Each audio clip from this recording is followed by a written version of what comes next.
Algérie, le régime rate son défilé militaire.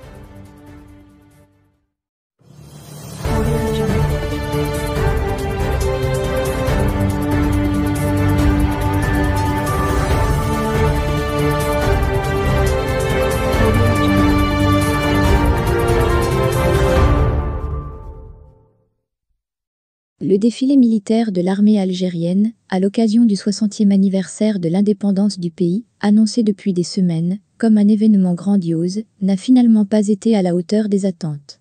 L'absence de la foule des grands jours, et surtout de l'armement sophistiqué, tant vanté par la propagande locale, ont terni cette parade. Cela faisait quelque 38 ans que les Algériens n'avaient pas vu leur armée défiler à l'occasion d'une fête nationale. Le dernier défilé militaire dans le pays remontait, en effet, au 1er novembre 1984. Il aura fallu attendre ce mardi 5 juillet 2022 pour voir l'armée algérienne parader à nouveau, dans un contexte particulier, marqué par la forte scission entre les généraux et le peuple, mais aussi par de fortes tensions entre l'Algérie et son voisinage immédiat.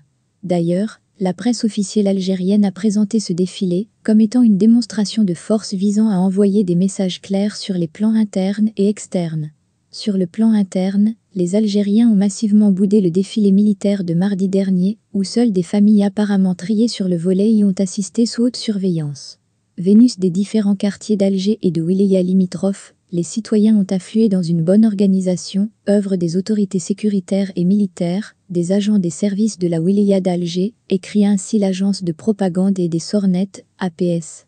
Pour ce qui est du défilé militaire lui-même, il a été tellement décevant qu'il a neutralisé les porte-voix zélés et laissé dubitatifs les commentateurs, les plus enthousiasmés pour l'armée algérienne. Ces derniers se sont surtout posé de nombreuses questions. Où sont passées les armes sophistiquées prétendument achetées par l'Algérie? Où sont partis les milliards de dollars dépensés chaque année pour l'achat d'armement?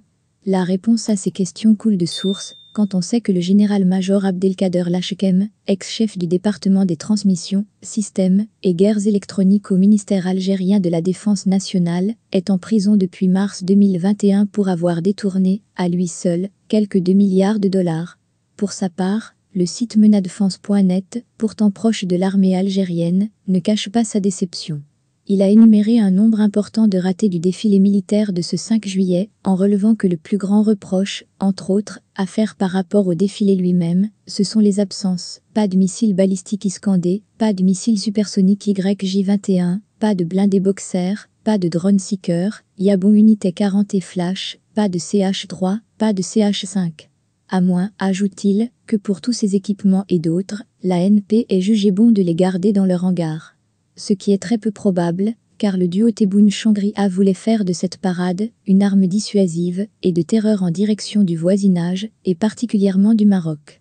Objectif raté, car c'est une armée qui semble évoluer à rebours du progrès, de l'innovation et des nouvelles technologies, qui a paradé dans un boulevard très étroit, avec des équipements très conventionnels et pour certains obsolètes. Un expert militaire résume en ces termes, pour le 360, ce fiasco qui aura certainement des suites. Si le régime algérien cherchait, avec ce défilé, à exhiber une force militaire dissuasive, il a fait la démonstration d'une armée aux équipements obsolètes, mal organisée et sans doute très mal préparée à un conflit, même de moyenne intensité. Tous ces ratés révèlent au grand jour les mensonges et fausses promesses du pouvoir algérien, qui tente ainsi de cacher ses pratiques mafieuses et sa corruption en matière de gestion du budget colossal de l'armée. Cela n'a pas empêché, à chaque passage d'avion, de chars ou de vieux camions transportant des missiles, d'entendre le commentateur de la télévision publique algérienne dire qu'il s'agit là de l'armement le plus destructeur en son genre pour les troupes et le matériel de l'ennemi.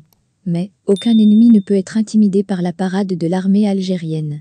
Finalement, un seul homme a regardé très attentivement le défilé de l'armée algérienne, le chef du Polisario qui a été invité par Tebboune à la tribune d'honneur.